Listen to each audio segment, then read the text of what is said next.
May isang gabi na hindi ko malilimutan. Hindi dahil may magandang nangyari sa gabi na yon, kundi dahil yun ang unang beses na talagang naramdaman ko na parang bang wala na ako sa priority list niya. 2 taon na kami ni CJ. Gusto ko sana mag-celebrate ng maayos kasi special day ito para sa amin. Nag-book ako ng restaurant, yung hindi namin laging napupuntahan. Yung medyo special. May candles at syempre, may magandang view. Nag-effort talaga ako para sa okasyon na ito.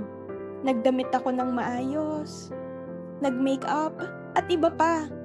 Kasi gusto ko siyang makabawi yung mga nakaraang linggo na malayo siya.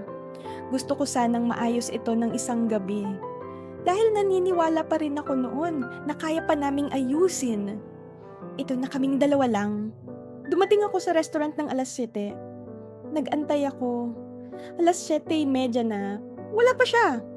Okay lang? Baka na traffic lang. Alas 8, nag-chat ako kay CJ. Nandito na ako. Ikaw? Sin lang sa chat ko. Alas 8:30, tumawag na ako. Hindi niya sinagot. Nandun ako, nag-iisa. Sa gitna ng restaurant na puno ng mga tao. Nakatingin sa empty na upuan sa harap ko. Nung alas 9, may natanggap akong chat. Sorry babe, overtime sa work. Hindi ako makakapunta. Huwag mo na ako hintayin. Sobrang nalungkot ako sa sinabi ni CJ. Inintindi ko na lang siya.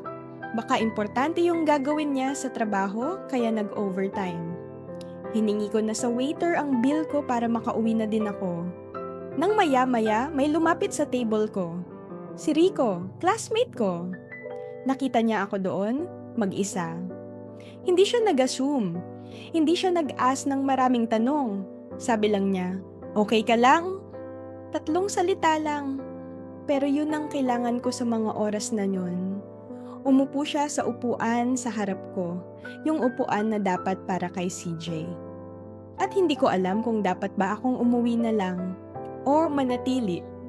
Nag-antay ako ng 2 oras para sa taong mahal ko. At yung taong hindi ko inaasahan, siya pa ang dumating.